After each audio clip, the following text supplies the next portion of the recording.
Esther chapter 2.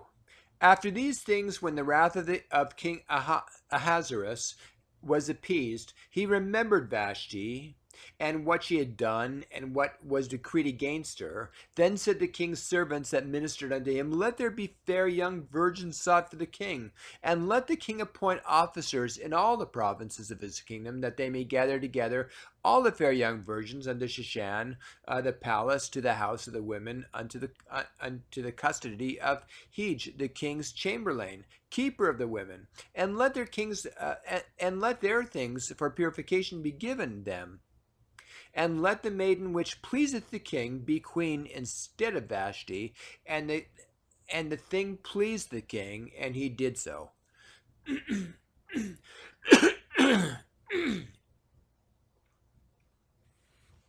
Now in Shushan the palace there was a certain Jew whose name was Mordecai, the son of Jair, the son of Shimei, the son of Kish, Benjamite, who had been carried away from Jerusalem with the captivity, which had been carried away with Jeconiah, king of Judah, whom Nebuchadnezzar, the king of Babylon, had carried away.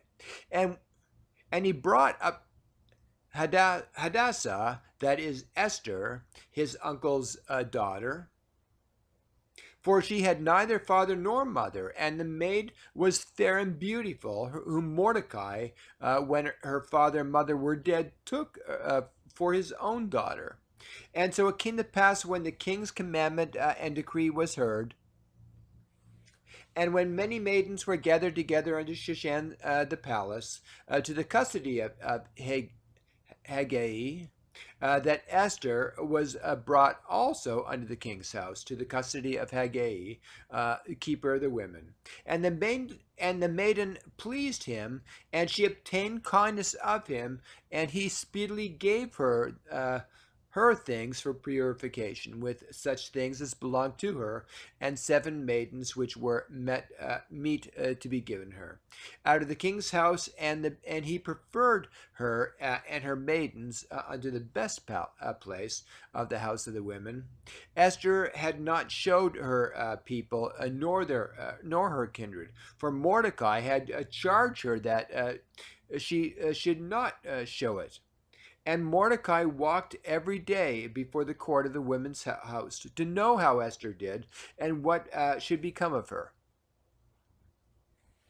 Now when every maid's turn was come to go in to King Ahasuerus, after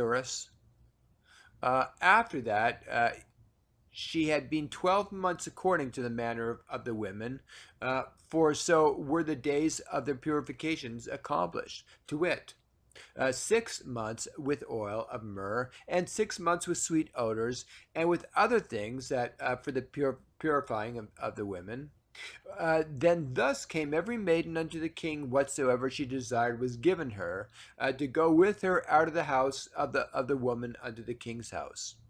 In the evening she went, and on the morrow she returned into the second house of the women, to the custody of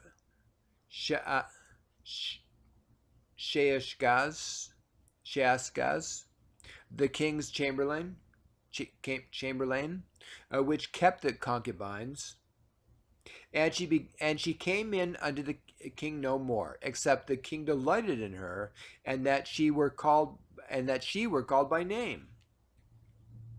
Now when the turn of Esther, the daughter of Abihail, the uncle of Mordecai, who had taken her for his daughter, was come to go into the king, she required nothing but what Haggai, the king's chamberlain, the keeper of the women, appointed. And Esther obtained favor in the sight of all them that looked upon her. So Esther was taken unto King Ahasuerus, unto his house royal in the 10th month, which is the month of Tebeth, in the 7th year of his reign. And the king loved Esther above all the women, and she obtained grace and favor in his sight more than all the virgins, so that he set the royal crown upon her head and made her queen instead of Vashti. Then the king made a great feast unto all his princes and his servants, even Esther's feast. And he made a release to the provinces and gave gifts according to the state of the king. And when the virgins were gathered together the second time, then Mordecai sat in the king's gate. Esther had not yet showed her kindred nor her people, as Mordecai had charged her, for Esther did the commandment of Mordecai, like as when she was brought up with him. In those days, while Mordecai sat in the king's gate, two of the king's chamberlains, Bigthan and Teresh, of those which kept the door, were wroth and sought to lay hand on King Ahasuerus. And the thing was known to Mordecai, who told it unto Esther the queen, and Esther certified the king thereof in Mordecai's name. And when inquisition was made of the matter, it was found out.